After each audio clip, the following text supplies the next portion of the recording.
If you're like me, you're an oyster lover. On this week's Louisiana Eats, we'll go behind the scenes to get a better understanding of how those salty bivalves go from the farm to the table. We begin with Tolar Nolley, founder of the Oyster Company of Virginia. We're making the hatcheries profitable. We're providing the general public with beautiful, plump oysters that you can now eat year-round and don't have to worry about the R in the month. And on top of that, you can now buy credits with the oysters. Then we learn how to shuck oysters with 2016 P&J Oyster Shucking Champion, Jay Gallet. I was really overwhelmed, to be honest with you. I actually felt like crying for the most part. But I knew that if I just did what I do and held it down for New Orleans, I could win first place. We're getting an oyster education on this week's Louisiana Eats. That's coming up next. But first, the news. Louisiana Eats is brought to you with major support from Zatarain's, a New Orleans tradition since 1889, and by French Market Coffee, locally roasted in New Orleans for 125 years.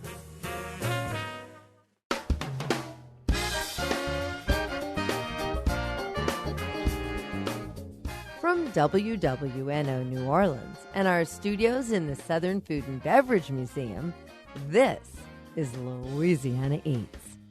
I'm Poppy Tooker. If you still believe that oysters should only be eaten during months with an R in them, it's time to catch up with the 21st century.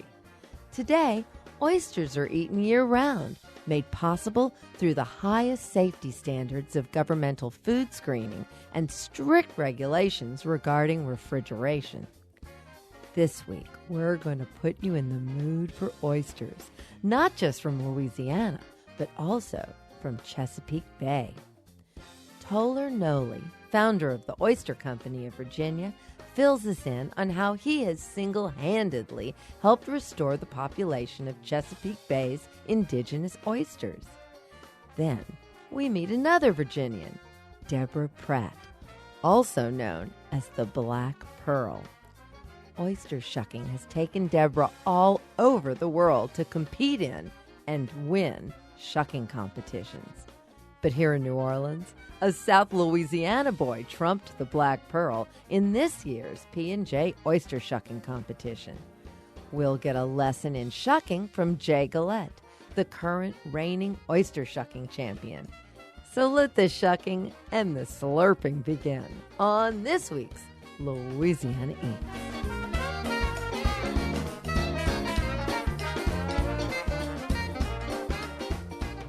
Tolar Nolley is founder of the Oyster Company of Virginia, which, since August 2010, has been working to mitigate the loss of Chesapeake Bay's indigenous oysters through their aquaculture and oyster cage co-op programs. We sat down with Tolar to learn how he came to create these programs and what effects they've had on the industry. Well, it's a fascinating journey, and it really started when I came back from South Africa and we were rebuilding our cottage. It was wiped out by Hurricane Isabel on the Chesapeake Bay. And there was this date in April of 2010 that you all remember pretty significantly down here, Deepwater Horizon. And it was in our face every day on CNN. And about 3 weeks into it, the Army Corps of Engineers had opened up some floodgates and had sent fresh water to protect some wetlands and killed 60 million oysters to protect those wetlands. And so the question was, well, why didn't they get the watermen to go and actually harvest those oysters as an income instead of just killing them because they have value? So I actually flew down here and did some research, and through my journey met Sal Sinceri on the phone. The famous Sal Sinceri of P&J Oysters. You got it. And at that time, it was a 134-year-old oyster company. And Sal goes, Tolar, he goes, I don't know what I'm going to be able to do. I may have to shut my shucking house down for the first time in 134 years. I said, Sal, I'm not a waterman, and I've just gotten back into the country, but I'll tell you this. I have heard that Louisiana has been supplying Virginia with oysters for the last 30 years because of the implosion of the seafood industry on the Chesapeake Bay. I said, you all have helped our shucking houses and you've helped our packers. So I'm going to make you a promise. And so I called Taylor Shellfish. I called Patrick McMurray up in Canada. And I just started calling these oyster companies. And I said, please send oysters down to P&J Oyster Company. They'll pay for them. But we got to keep them in business because they're going to shut down. That's how that story started. And through that journey, Poppy, I learned that there was this incredible new technology that had been developed in Virginia where they could create what's called a triploid oyster. And the beauty of the triploid oyster is it grows very quick, and that way we can get it to market faster, but it's doing something else. It's actually filtering the waters of the Chesapeake Bay, so it could actually be used as a filtration value. So that's how it got started. There was a group that wanted to bring the Asian oyster into the Chesapeake Bay. And you know, sometimes when we bring non-native species into native areas, you cause more problems like snakehead, kudzu, you name it. So what we said was, wait a minute. Let's use this new technology because these triploid oysters, they don't reproduce. Mm-hmm. So they can spend their energy growing. Now, why is that important? It's because for the first time in history, the oyster aquaculture industry can actually help to put oysters in the water and help nature in the natural waters and take the pressure off the native wild oyster, which is less than 1% in the Chesapeake Bay. Then the question became, all right, how do we accelerate? What are the mitigators? Well, you've got a labor force. There are only 3,000 watermen left in the Chesapeake Bay, really about 500 card-carrying watermen. And so you go, okay, well, we've got a labor force. How do we help them transition from hunter-gatherer to aquaculture farmer? Well, you've got this equipment. You've got things called upwellers, and you've got the Taylor floats and things called SEPA cages, and you've got these cages that you actually can put into the water. They have legs on them, and they stay off the bottom.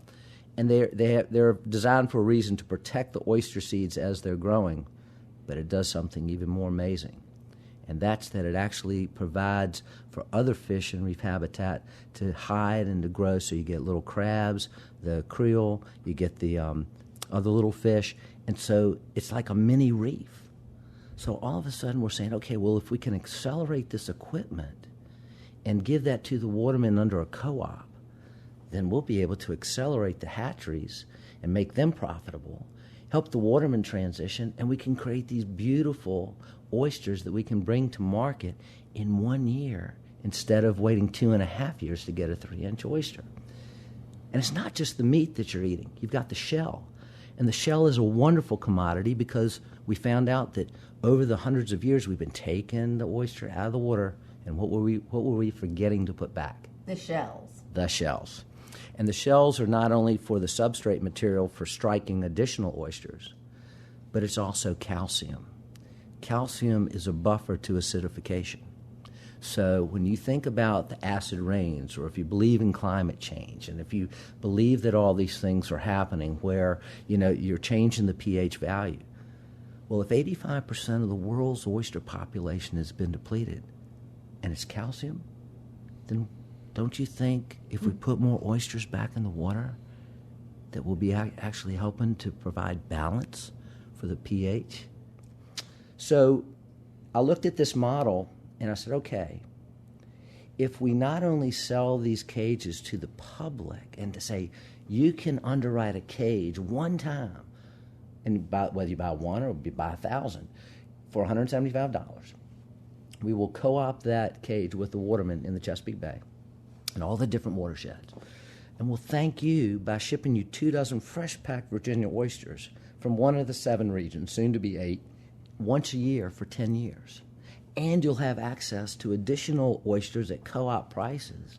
So instead of paying $3.25 an oyster, you're paying right now about 35 cents an oyster. My goodness. It's a great way to say thank you, because now the watermen don't have the financial pressure on them.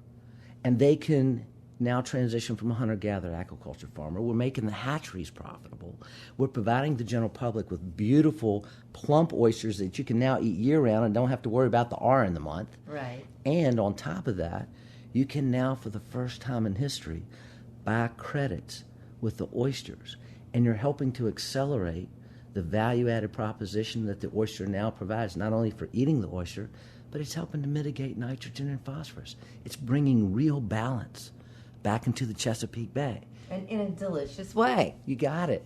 It's wonderful the way you have incorporated all of this into a community effort. What are the numbers? How many participants do you have today? And what have the results been like? We have over 2,200 supporters in 44 states throughout the continental U.S. right now. We have investors that have actually invested in 1,000 tranche cages, which we're blown away. We've got like 4 of those individuals that have bought 1,000 cages each. And with the nutrient credit trading, now we can actually look at accelerating that. As EPA is blessing this as a BMP, which is called a best management practice. But once that's done, we'll really be able to take this model and not only do it for the Chesapeake Bay, but we think we can actually take the same model and go throughout the United States to help, say, Louisiana and the other Gulf areas, and then also these tributaries where now as humans that we understand that we've made an impact on these estuaries and waters. Now we have a way to contribute and say, oh, I can help give back. You don't have to live by the water now to be able to say, look what I'm doing to be a good steward. Look what I'm doing to help these communities that have been devastated, whether it's through Deepwater Horizon or whether it was through over-harvesting on the Chesapeake Bay with the development that's also going on. That is an important message to our community now, because now you can say, oh, we can be environmental. We can actually help the children understand that they can go out and make money. It's good to make money. It's okay. And we're doing something great for the Bay.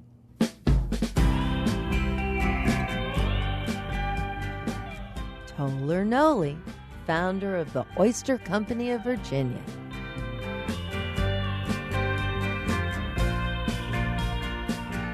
When we come back from a short break, we take a look at another successful oyster cultivation model that farmers are using in our own state. Stay tuned.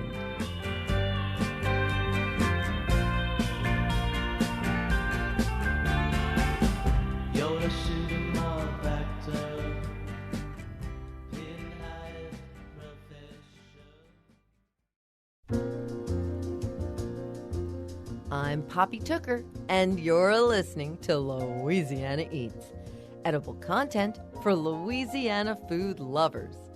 Louisiana Eats is brought to you with major support from Rouse's Markets and from Cafe B, featuring contemporary Creole cuisine with an emphasis on fresh Gulf seafood served in a charming yet unpretentious Old Metairie setting. Lunch, dinner, Sunday brunch, and private events on Metairie Road.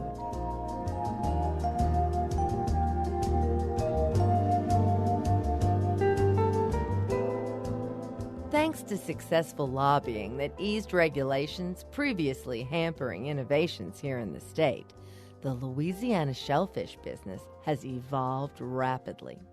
One of the most exciting results has been the creation of the first Louisiana farm-raised oyster that lives its entire life in cages that never touch the muddy bottom. Now that we've learned what Tolar Nolley is doing up in the Chesapeake Bay, let's travel to Grand Isle and meet the Guerrero family of Caminada Bay Premium Oyster Company. Owner Marcos Guerrero and his son Boris welcomed us aboard their compact bay boat for a morning out on the water to learn the process of oyster farming, Louisiana style. Okay, we're going to the farm, Caminada Bay Premium Oyster Farm. It's right there by Caminada Pass, in front of the island, close to the bridge, actually. It's a plot. It's like a park that the Port Commission with Wildlife and Fisheries and all the legislators from Louisiana make it happen, because it was no legislation before, so no one can have aquaculture in the state. This is the first time. The law passed, I think, in 2012. So in 2013, we started doing the process, the paperwork, and then actually in 2013, were approved and started doing the infrastructure anchor, did the anchors on the bottom of the sea, put the submarine lines and all the infrastructure that we need in order to grow these oysters. Tell me a little bit about the seeding process that you take part in. Okay, we buy the seed from the hatchery, and then we put it in a nursery on land, After they reach 4 millimeter, we start putting in the field. And from that time, it takes about 10 months probably to be market size. Only 10 months. And that's remarkable because your average oyster in the wild, in the normal way that oysters grow, how long do they usually take before they are ready for harvest? They said about 2 to 3 years to be ready. And the beauty of this one is that the place where we are, it gave this unique flavor to these kind of oysters. The bay is so rich in flavors, wild. Once you feel the oyster, you can taste like the wild flower oyster, herbs inside, the sea salty, the texture is great what happens over there at the bay. They're also so beautiful. Can you explain to me why the oysters that you are growing have deep cups and flat tops, different from a typical Louisiana oyster? Yes, those oysters are, the lab select the best of the male and females, and then we have a special type of oysters. Those oysters don't spawn. That's another good thing. So that means through the summertime, when usually wild oysters are spawning, our oyster doesn't spawn. And being on the first 12 inches of the surface, that's where the most of the nutrients of the sea are. So they grow faster that way. They grow in cages. The cages protect them from predators, so we don't have to worry about that. They don't have to worry about predators. Now, in order to get this nice shape, like you said, we have to flip the cages once a week. So that's a lot of hard work and take a lot of time because we have to wait until for a nice day, a day that is not raining or it's not too many waves. In order to flip the cages, they call this drying position. It's in a drying, so the oyster gets dry. So it prevents the biofouling to form and also incrustation on the shell. It prevents, so that's why you see the oyster coming later on so clean. And the shape too. Its shape. Every time we tumble the oyster, it makes them form this cup at the bottom. So you can compare the same size, the wild oyster and our oysters, and it's going to be holding more meat. So even if the same size, we have more meat, it's more weight also on the oyster.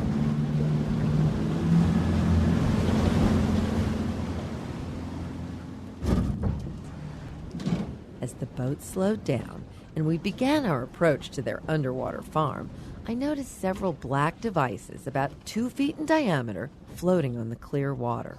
You can go pick one up. Okay. Which one are you going to take? Second. All right. Stopping the boat, Boris and his father each grabbed one end of the device, pulling a heavy wire cage onto our boat, packed with growing baby oysters. So this is the cage, the floating devices. So what we do is, before at the beginning we were doing the same as you saw, but later on we put the pulley and we kind of the hydraulic system that help us move the cage here on top and then release it on the other side. So it comes this way, we take the bags, take whatever we need to do, seed. So you can see we put the seed this. Yes. There's the little babies. Yeah, these are they spawned in July. So yeah, they're little babies. They're for next season. The hatchery produced is a mix. If you put it that way, between a diploid oyster and tetraploid. Once they mix the two, it comes a triploid. It's the same as the other oyster. The only thing is they don't spawn. It's like a seedless watermelon. The same nice watermelon, but without the seed. That's the only difference. And that allowed us to sell it whole year round, especially in summertime. We call it the summer crop because we can harvest it. during the summer without any And problem. not only that, they spend all their energy growing instead of also, spawning. instead and of spawning. Yeah. Yeah. So the meat it stays meatier. For that case, because all they do is grow and eat. So yeah, this will be for next season. The other ones are kind of heavy. We'll have to use the whole thing to Oh, bake yeah, them up. cool. Yeah, yeah. That's why we see them float them deeper than these are. Oh yeah, so that's the difference also. So the ones that are deeper is Those are where ready to the harvest. They're ready to harvest. oh, the so big that's ones. how you even can tell Right, without some sort of great memory or complicated map, huh? Right, exactly. Too, but sometimes here we have to just come over what we see. Okay, we remember. Yeah, Kind of we try we're to every do it day in order, here as you almost. can see. We start usually from this side to that side. We start harvesting. Yeah. So we have an order. What has the reaction been from the chefs in the city to your oysters? Tell me about how your business is going as far as from farm to table. It's very positive. I mean, the chefs have been loving this oyster, especially because also we give it to them clean. So not only the flavor just started with the cleanliness, they don't have to like have another sink to clean them or put somebody else. But the flavor, I mean, they love it. Every time somebody tastes it, we just get tons of positive feedback of how good it tastes, and they basically tell us it's almost like tasting the sea. What dawned on me the first time I tasted one and understood what you all were doing out here is that this is the first time we've ever had a Louisiana oyster that didn't grow in the mud. That's correct. So they love it. I mean, And the currents. You see the currents? that's another thing. We have plenty of wind, plenty of currents, and most of the waves are on top. So every time it passes one, it keeps them kind of clean. Not fully clean, but it helps. Every little helps. So each cage grows about 700. What's the yield out of each cage? We have it right now. We're trying the amount that we can put in it, but we know that, for example, in other parts of Canada, they grow up to 1,000 each cage. So we are kind of pushing a little bit, seeing, understanding also how it reacts, what happens here. So we put just 700. We have some of 800. We have some of 900 too. We never put 1,000, but we are trying and see what's the best amount that it can hold. Well, you all are brave pioneers. That's the truth. Thank you very much. Yes, we're here every day thinking, and so many nights without sleeping, just thinking on what we have here. it's not too easy, but we got a great product, we got a great response that makes us move forward. Really, people like you coming here and having this talk here, that's fantastic. Marcos and Boris Guerrero of Caminada Bay Premium Oysters.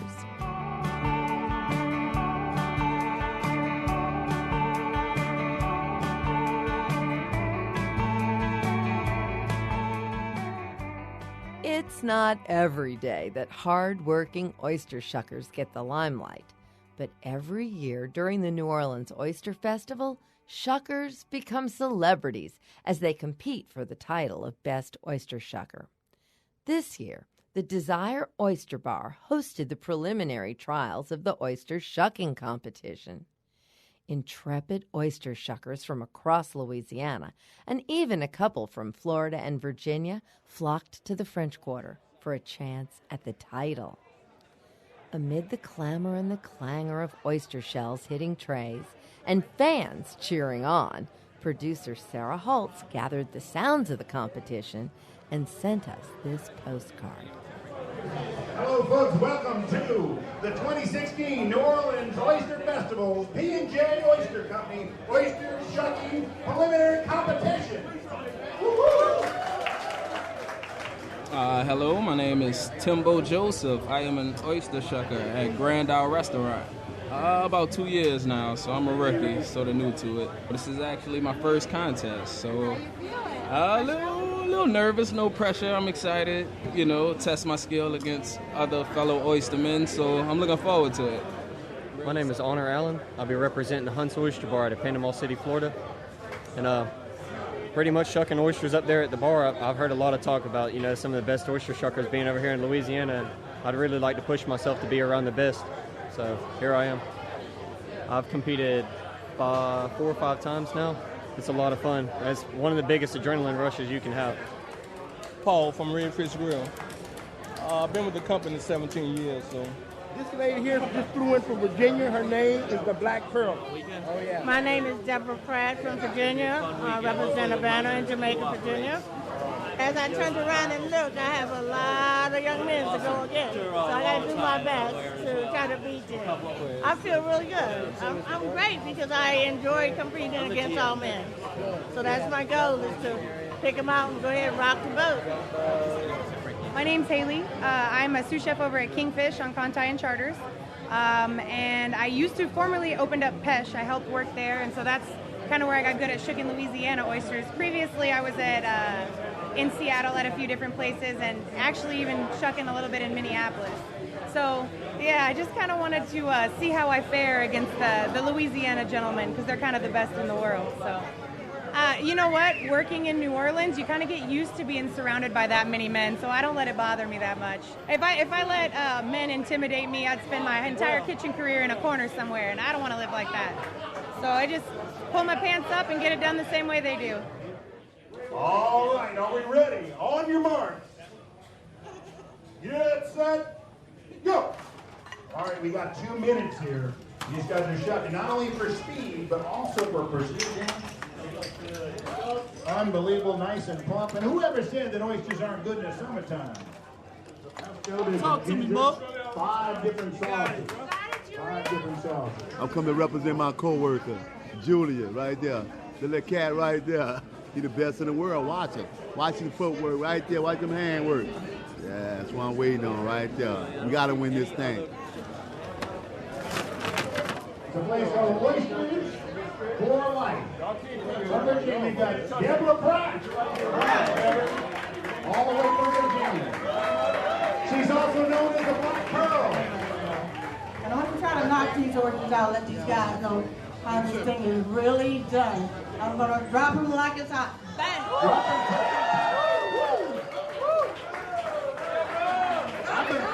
I believe it's on. All right, good. What do we got?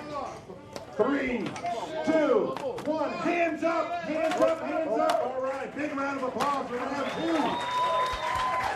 Very nice. And our number 1, with 20 oysters, the only one to hit 20, from Hunt's Oyster Bar in Florida, Honor Allen. Let's have a big round of applause.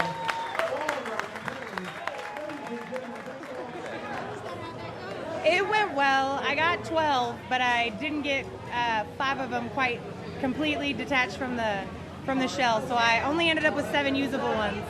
But no, it was so much fun. It was a lot of adrenaline, and I love the environment, and it was real nice to shuck with Miss Pearl from Virginia. Got 2 ladies killing it. It was very, very fun, man. I got a chance to compete with a lot of oyster veterans. I beat a couple of them, so I feel good. Can't complain. Yeah. Thank you. The Oyster Shucking Contest at the 2016 New Orleans Oyster Festival. How to pick a winner? Won't somebody tell me? Do you go by the size, the weight, the looks, or the personality? This year's Oyster Shucking Contest spotlighted some of the most impressive competitors from around the nation, but it was ultimately a New Orleans local who won the day. Shortly after the event, we met up with reigning champion Jay Gallet at the Oyster Bar of Superior Seafood to learn just what it takes to become the best oyster shucker in the country. My name is Jay Gallet. I currently work at Superior Seafood Oyster Bar on the corner of St. Charles and Napoleon. I am the 2016 P&J Oyster Shucking Champion. This year was actually my first competition this year. I've wanted to in the past, I just never got around to it, and this year I went ahead and done it. Well, it was pretty amazing. For the first time this year, there was a competition from other states even. So, and you were going up against some pretty hefty oyster shuckers, longevity in the business, some of those guys.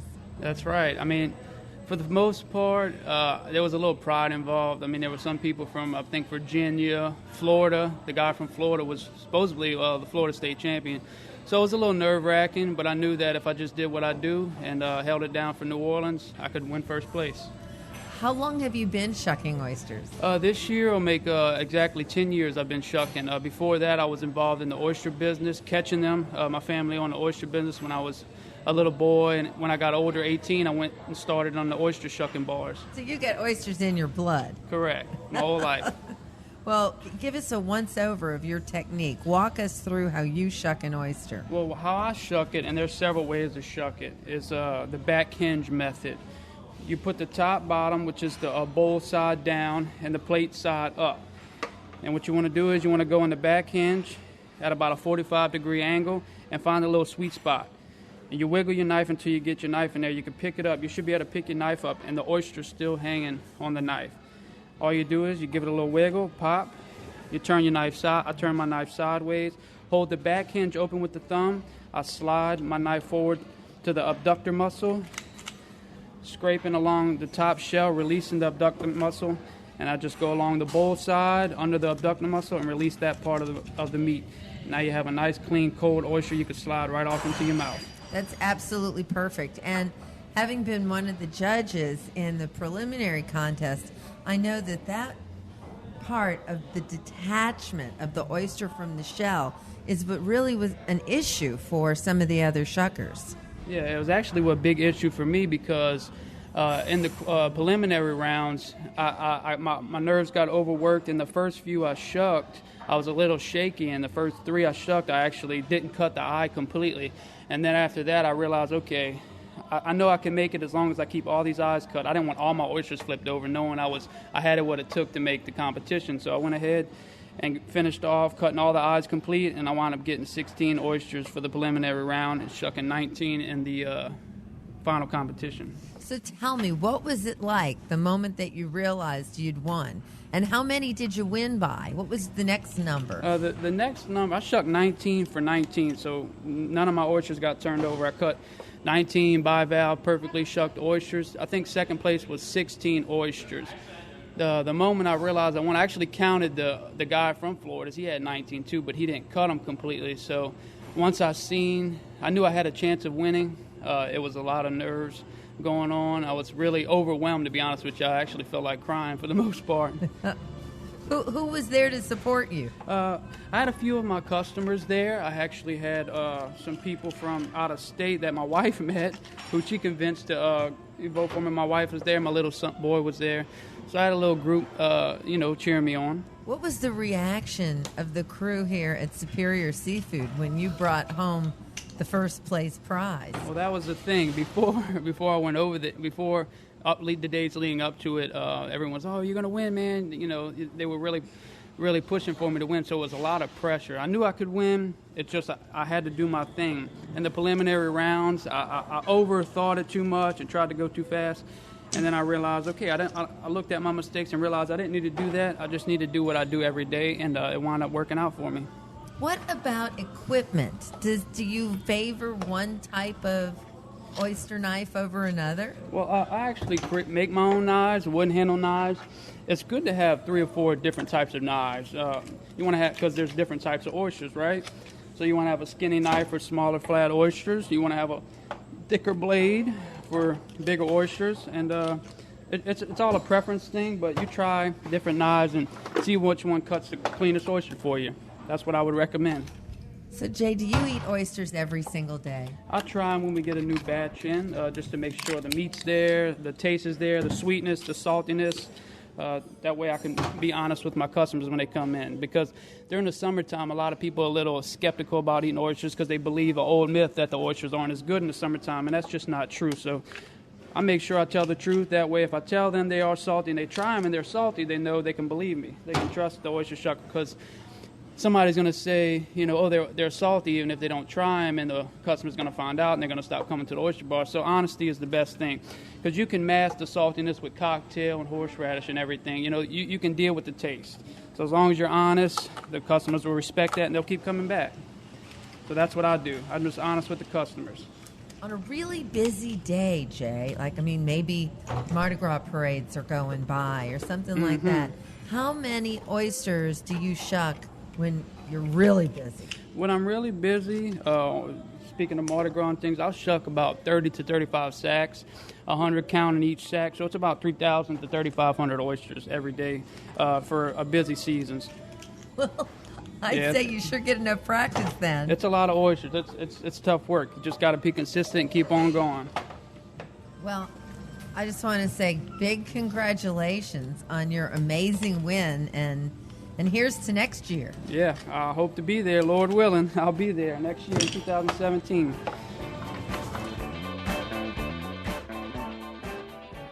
Jay Gallet, the 2016 P&J Oyster Shucking Competition champion.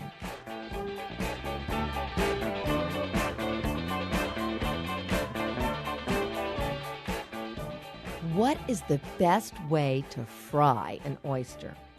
Stay tuned, and we'll answer that question when we come right back.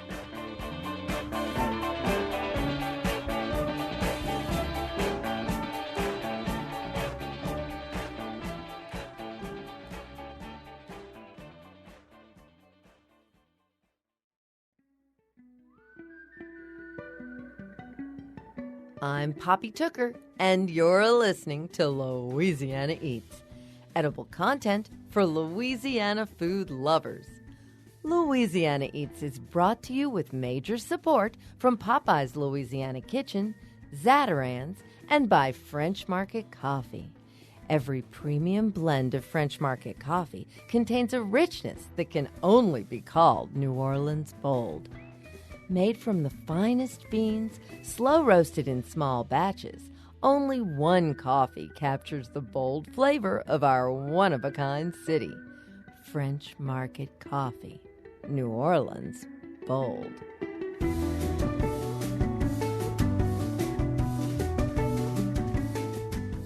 Here's this week's culinary quiz question, brought to you with support from Popeye's Louisiana Culinary Institute. What is the best way to fry an oyster? Nothing could be simpler. Drain the oysters, and don't forget to freeze that precious oyster liquor for use later in soups and sauces. Toss the oysters in Zatarain's seasoned fish fry, a mixture preferred even in Popeye's Louisiana Kitchen. Carefully shake off the excess and let the oysters dry on a rack for a few minutes while you heat about an inch of vegetable oil in a skillet to 360 degrees. Drop the oysters into the hot oil and let them fry for about 4 minutes. As soon as they're looking lightly browned, remove them from the oil with a slotted spoon and drain them on the same rack you dried them on. If you sit them on paper towel to drain, they can get soggy. Serve those oysters hot, within minutes of removing them from the oil. I'm Poppy Tooker, and crispy fried Gulf oysters are real Louisiana Eats.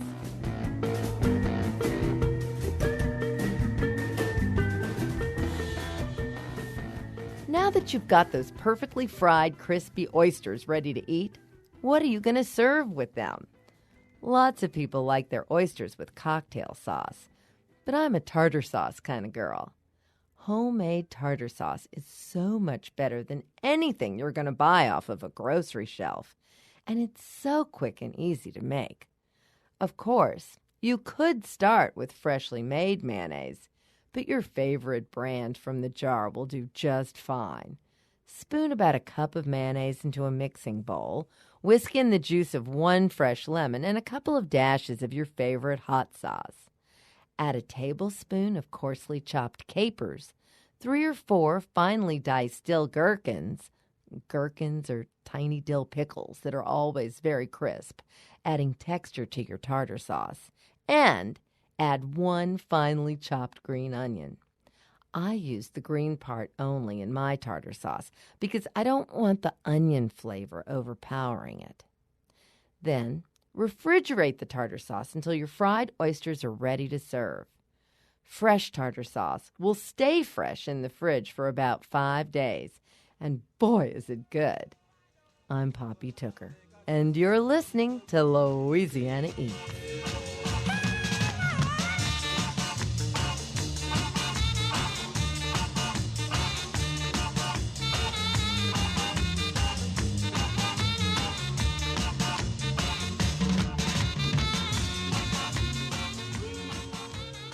Good afternoon, Poppy. This is Deborah Pratt from Virginia. I am the famous and the best oyster shucker that walks around this nation. I thank God for every step that I made. Emerging from humble beginnings on the banks of the Rappahannock River in the rural community of Waterview, Virginia, Deborah Pratt has built a reputation nationally and internationally as one of the best oyster shuckers in the world. While she was in town to compete in the 2016 P&J Oyster Shucking Competition, we had a chance to speak with the dynamo who calls herself the Black Pearl and learn what oyster shucking has done for her. As they would call me, the Black Pearl, I would tell you that it was given to me by one of my favorite guys, Tolar Nolley. Well, how did you begin shucking oysters? What's your oyster shucking story? To begin to shuck oysters, I started shucking oysters in 1975. I had a younger sister that started shucking oysters before I did, and she started on the back of a doorstep. And she taught me how to open these oysters. You boys them home, this is how you do it.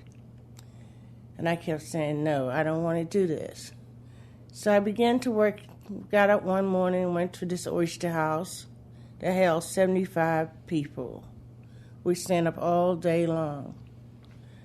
I began to shuck oyster there, and I was making, my first day I made $1.25, and this is piecework, the worst thing I ever could dream of. So it took me all day to make that $1.25. So these days continue to go on. I made $5 one week.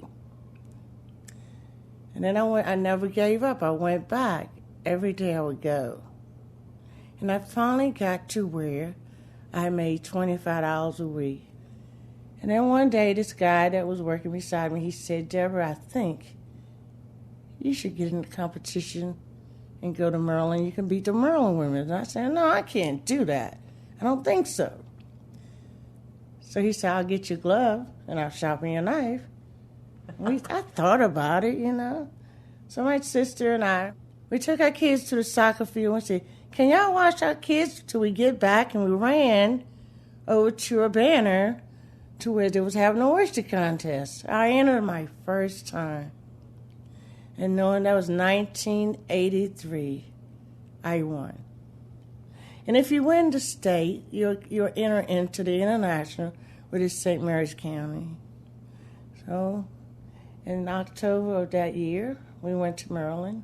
So I got into the competition, and I came first. Okay, that's all right. But in order to be where I'm at today, you must be the man.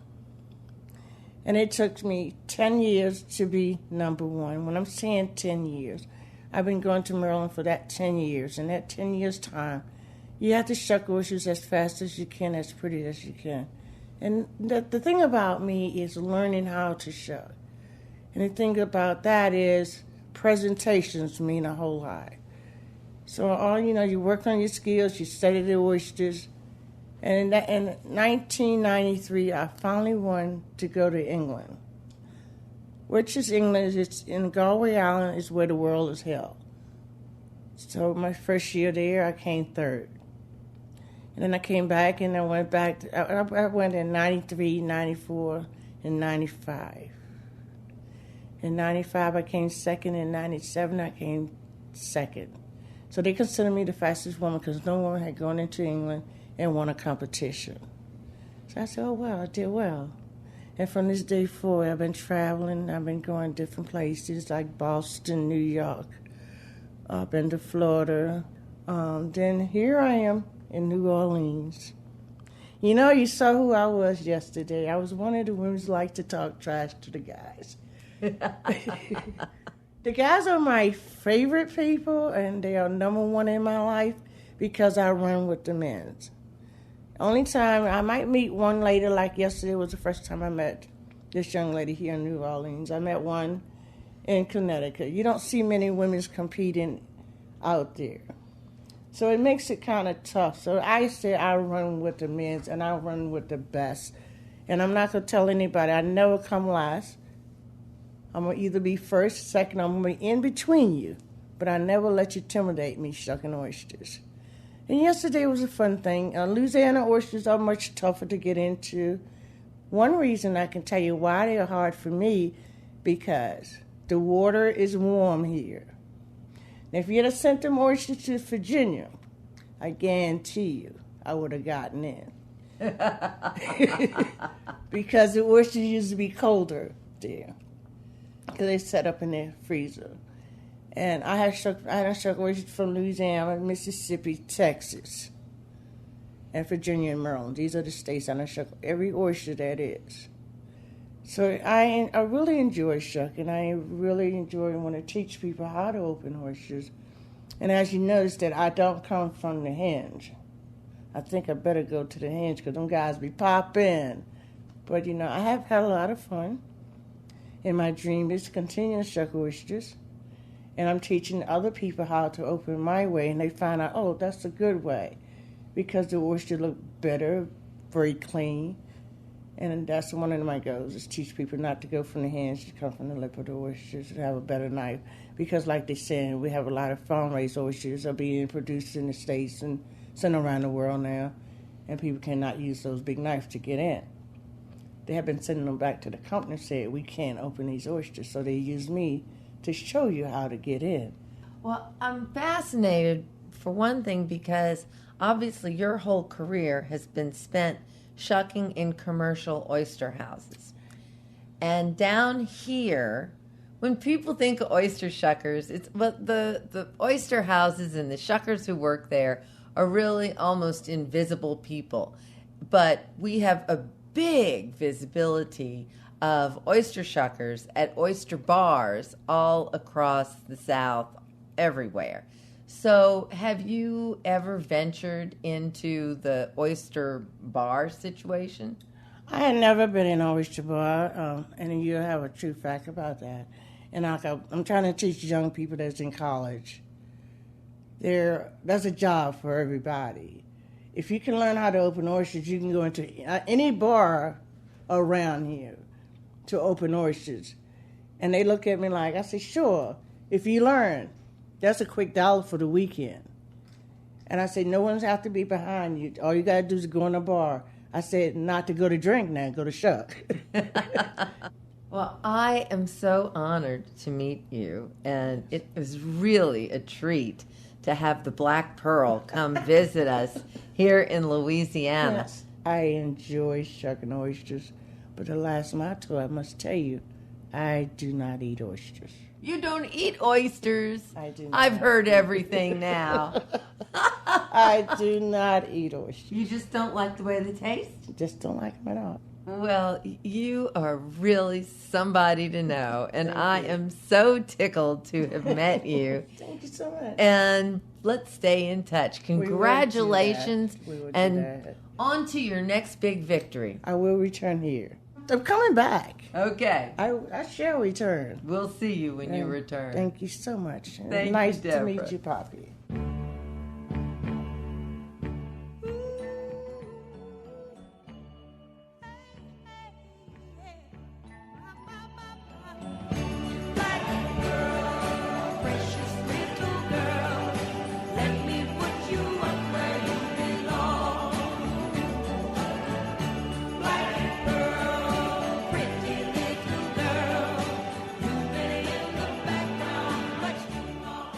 That's it for this week's edition of Louisiana Eats, edible content for Louisiana food lovers. Join us next week as Nathaniel Zimmett butchers a whole hog at his restaurant, Boucherie. I have a problem when I am describing to someone where a cut of an animal comes from, because I always use my body. And I'm like, so this is where the tenderloin is, and then this is the loin, And I really am trying to stop myself from doing that right now. Subscribe to our podcast, hear today's show, or catch up on previous editions anytime online at itsneworleans.com.